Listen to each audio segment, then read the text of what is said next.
say yes or no? No sir. Okay. இதுக்கு அடுத்த step ஒவ்வொரு கார்னர்லயும் ஒரு ப்ரொஜெக்ஷன் லைன் நான் ரெஃபரன்ஸ் லைனுக்கு எக்ஸ்டெண்ட் பண்ணேன். ஓகேவா? A ல ஒண்ணு B யும் D யும் நேருக்கு நேர் வரும். ஓகேவா? அப்போ இது ரெண்டுத்துக்கும் சேர்த்து ஒண்ணு C க்கு ஒண்ணு. ஓகேவா? எனக்கு ஃப்ரண்ட் வியூல பாக்கும்போது அந்த பிளேன் எப்படி தெரியும்? ஒரு லைனா தெரியும். அந்த லைன் எங்க தெரியும்? Resting on corner. அதை 0 டிகிரி நான் பண்ணிட்டேன். அப்போ வந்து என்ன இருக்கும்? சர்ஃபேஸ்ல டச்சா இருக்கும். அப்போ அது ரெஃபரன்ஸ் லைன்லயே டச் ஆன மாதிரி தான் வந்து என்ன இருக்கும்? அந்த பிளேன் வந்து எனக்கு தெரியும். அப்போ அந்த பிளேனை நான் என்ன பண்ணணும்? ரெஃபரன்ஸ் லைன்லயே ஃபோன் ஆஃப் பண்ணி சொல்றேன். கண்டிப்பாக ரெஃபரன்ஸ் லைன்ல டச் பண்ண மாதிரி வரையணும். இங்க ஒரு பாயிண்ட், இங்க ஒரு பாயிண்ட், இங்க ஒரு பாயிண்ட். ஓகேவா? இது வந்து என்னது? இந்த கார்னர் என்னது? இப்படி இருக்கு. இது A, இது B, இது C, இது D. உனக்கு முன்னாடி எது தெரியுது? A தெரியும், B தெரியும், C தெரியும். So A dash, இது B dash, இது C dash. எது தெரியாது? D தெரியாது. C பின்னாடி D வந்து இருக்கு. அதனால நான் இத பிராக்கெட்ல போட்டுறேன். பிராக்கெட்ல போட்டா என்ன அர்த்தம்? hidden corner, hidden point. ஓகேவா? சோ நான் முன்னாடி பார்க்கும்போது A தெரியுது, B தெரியுது, C தெரியுது. B க்கு பின்னாடி D. இந்த ஆர்டர் தப்பா போட்டனா மொத்த ப்ராப்ளமும் தப்பா இருக்கும். அதுதான் நேமிங் முக்கியமா வருது. இதுக்கு அடுத்த ஸ்டெப் இத நான் என்ன பண்ணனும்? 30 டிகிரி இன்க்ளைன்டா பண்ணனும். இது என்ன பண்றனால 30 டிகிரி இன்க்ளைன்டா போடணும். அப்போ இந்த லைன் எவ்வளோ இருந்து 40 இதுதான் 40. இதுதான் வந்து அது 40. ஃப்ரண்ட் வியூல இந்த அகலம் எவ்வளவுன்றது எனக்கு தெரியாது. அப்ப நான் என்ன பண்ணனும்? இத மெஷர் பண்ணனும். ஸ்கேல் வச்சு மெஷர் பண்ணி நான் என்ன பண்ணனும்? 30 டிகிரிக்கு இந்த லைனை மார்க் பண்ணனும். சரியா?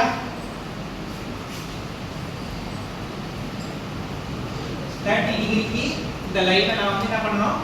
மார்க் பண்ணனும். இந்த டிஸ்டன்ஸ் எவ்வளவோ அந்த டிஸ்டன்ஸ்க்கு இந்த சென்டர் பாயிண்ட் ஒன்னு வைக்கணும். இங்க ஒன்னு வைக்கணும். இது வைக்கணும். சரியா? இது ஒரு set front view, sorry top view, front view. இப்போ நாம டில்ட் பண்ண செகண்ட் செட் வரையறோம். பேசிக் இருக்காது. அப்போ எந்த கார்னரை நாம ரெஸ்ட் பண்ணிருக்கோம்? இப்படி இருக்கிறத இப்படி டில்ட் பண்ணிருக்கேன். எந்த கார்னருக்கு ரெஸ்ட் ஆயிருக்கு? Corner A.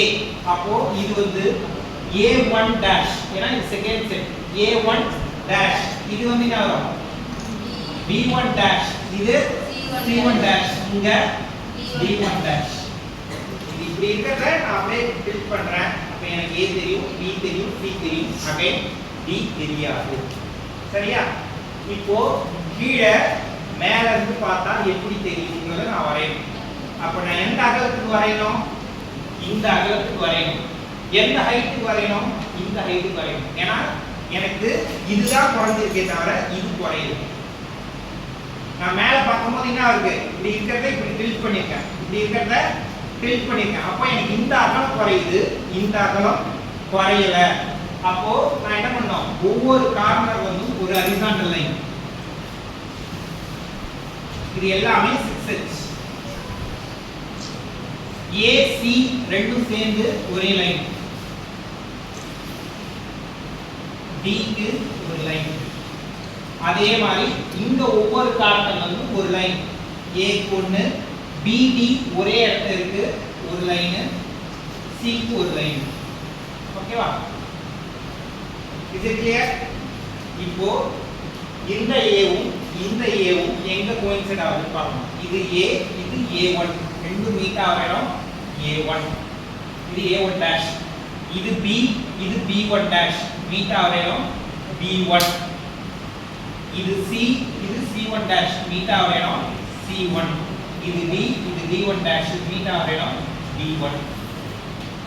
இப்போ எனக்கு நாலு கார்னர் கிடைச்சு 4 கார்னர் கிடைச்சிட்டு நான் என்ன பண்ணோம் எல்லாத்தையும் ஜாயின் பண்ணிட்டு வேலைக்கு நீங்க விடலாம்.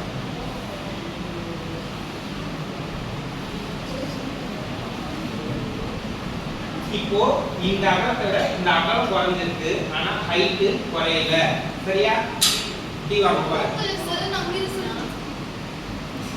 சரியா இந்த அகலத்தை விட இந்த அகலம் குறைஞ்சிருக்கு ஹைட் சேஞ்சஸ் இல்ல அகலத்துல மட்டும் தான் எனக்கு சேஞ்சஸ் இஸ் இட் கிளியர் ஏதாவது டவுட் இருக்கா புரியல எல்லாருக்கும் ஏதாவது சந்தேகம் கடக்கனா இப்போ இதே क्वेश्चनக்கு ரெஸ்டிங் ஆன் கார்னர் ஆன் பிபிக்கும் இன்க்ளைன் டு பிபிக்கும் நோட்ல போறேன் இத போட கூடாது போட்டோ எடுத்துக்கோ இந்த வீட்ல போய் போடு உனக்கு என்ன புரிஞ்சுதுன்றதை நான் பார்க்கறேன் क्वेश्चन எழுது a square lamina